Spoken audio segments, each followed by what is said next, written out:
Hello friend, welcome back to my channel.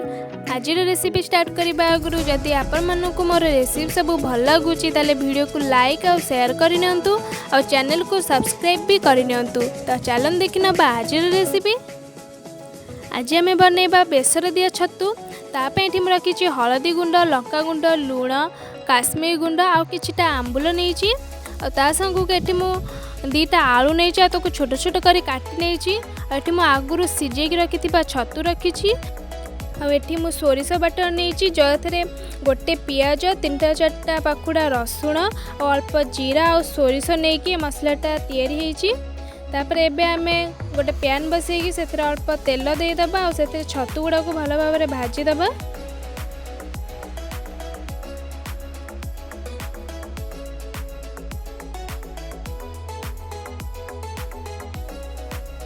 एबे छतुटा भल भाव भाजी सारी एबे आमे बाहर करनबा गोटे जगह को। एबे सेई पैन रे अल्प तेल दबा आ आलू गुड़ा को भी भल भाव भाजीदेबा।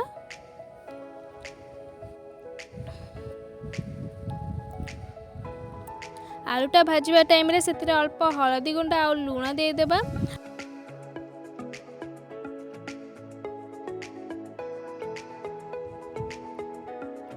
एबे आलूटा जल्दी सिझापी मुझे घोड़े नौची मझे मझे बाहर करके देखुवे आटा को एपट सेपट करेंगे ना आलूटा ता भीतर लगी जाइए।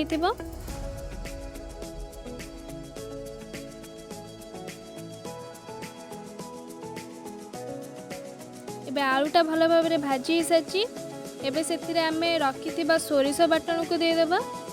मुझे 2 चामच सोरिष बाटन देछि आ गोटे चामच हलदी गुंड, गोटे चामच लंका गुंड आ गोटे हाफ चामच काश्मीर लंका गुंड पकई आ स्वाद अनुसार लुण देछि।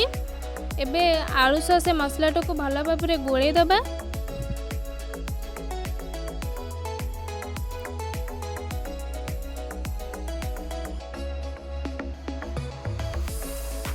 एबे से भाजी रखी छतु देदेबा आ तो भल भाव मसला सह गोले दबा।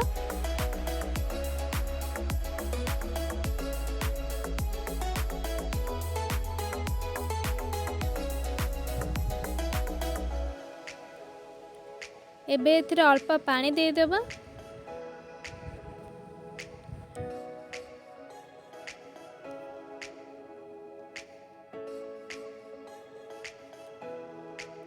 एबे पानीटा फुटापी आम तो किसी समय घोड़े की रखीदे ता भर तरकारीटा भल भाव भी जाइए आ पानीटा भी भल भाव फुटी जाइए।